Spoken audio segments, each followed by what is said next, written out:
Hello and welcome to this presentation of the pilot training in East Iceland. Austurbrú was responsible for the pilot training in the project and we trained two groups. Our first group came from Starfa, which is a vocational rehabilitation center in East Iceland. Classes were taught once every 2 weeks for 16 weeks. 2 hours at a time, and after that, individualized follow-up was offered once a month. The course lasted for a whole year in total. The participants had all temporarily left the labor market because of health issues. They participated in a program at Starfa where they attended different courses and activities. 20 participants started the course, but 13 finished the follow-up program. We required 50% attendance to the classes in order to continue to the follow-up program. Our second group in the pilot training came from SÍBS, which is a big fish factory in East Iceland. The setup was different from that of Starfa. In order to adapt to shift work and seasonal changes in workload at SÍBS, the classes were divided to 3 periods.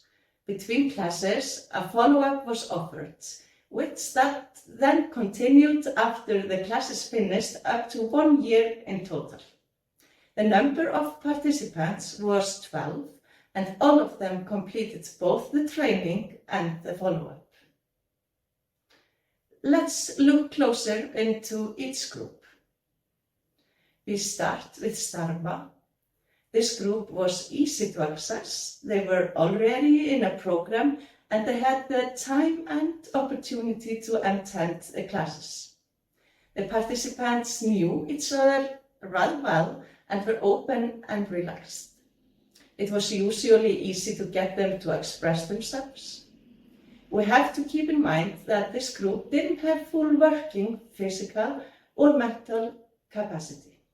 Many tasks that are simple and easy for people with full energy could be a big challenge for them. They were not always willing to put in extra work between classes, some because they didn't have the physical or mental strength. The important thing for this group was to help them take easy baby steps, to plant some seeds and give them tools and information needed to improve their lifestyles in their own pace. Help them see that they can have an impact on their own health without having to change everything. It was important to empower them.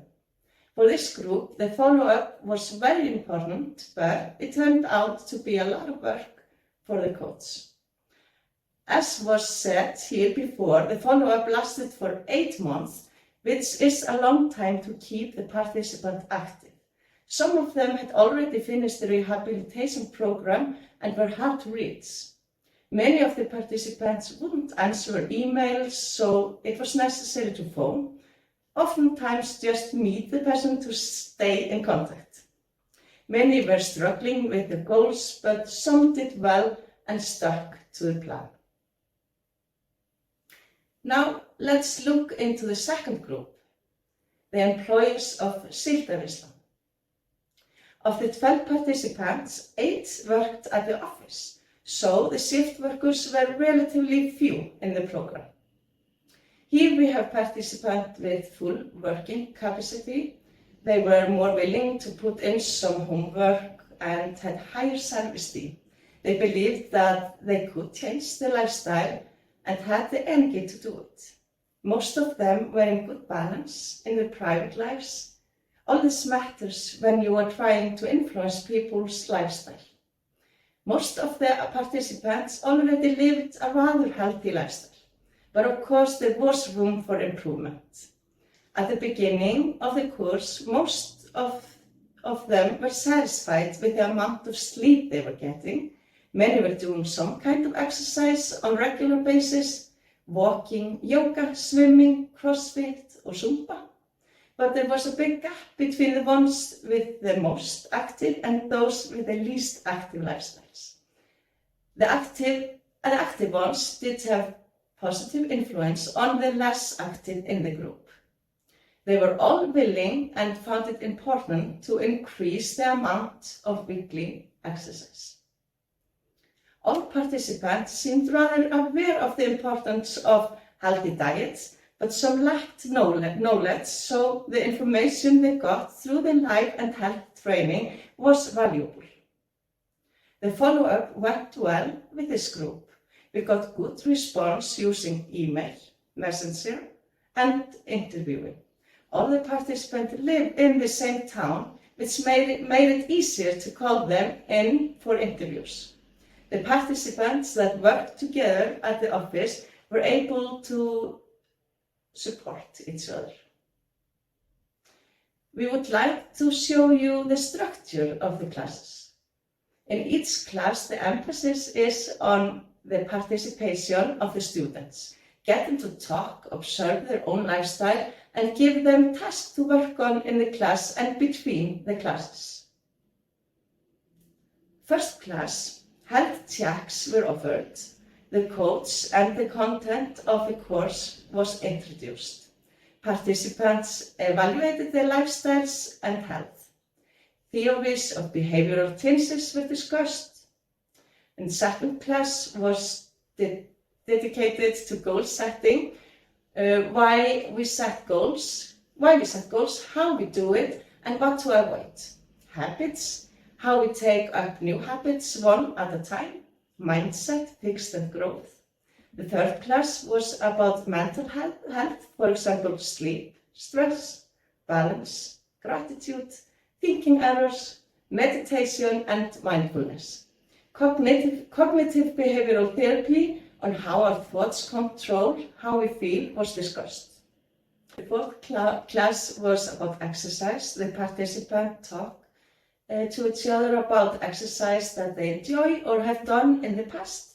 They talked about excuses they have made for not being active and possible solutions. We talked about why exercise is so important, what we gain mentally, physically, and socially from exercise.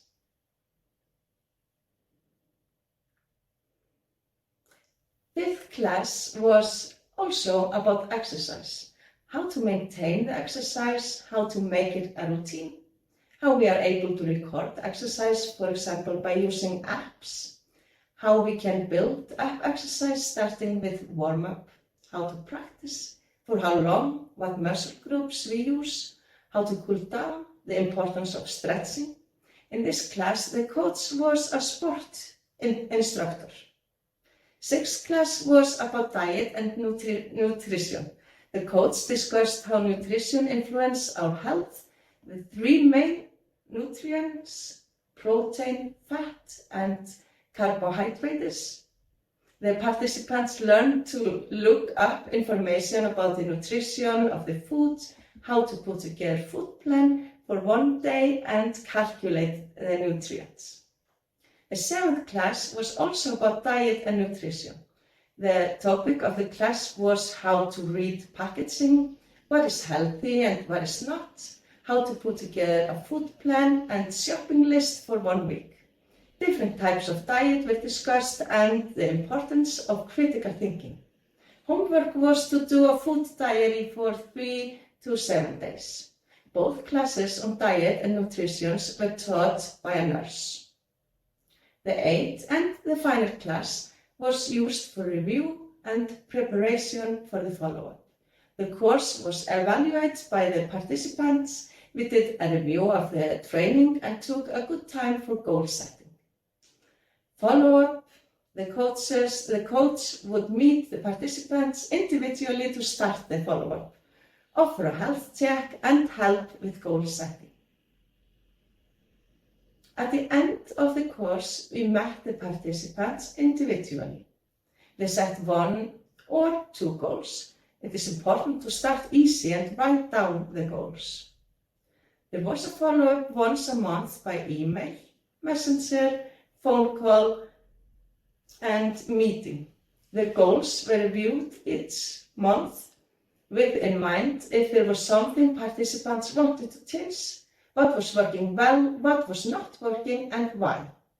When a new goal or habit had become a routine, we would set a new goal. After teaching these two groups, we believe that a setup between these two would be optional. Possibly a layout where the group meets in 2 periods instead of 3 would be the most effective. By dividing the classes in 2 with follow-up in between, and at the end, the participants stay more motivated when they know that they are coming back to meet the group and the coach. It gives opportunity to talk about the experience from the lifestyle changes and the follow-up in the classes, what works well, what mistakes were made, what obstacles they met, and how they overcame them. This way, participants can change their goals and set new ones more effectively. They are more able to support and learn from each other.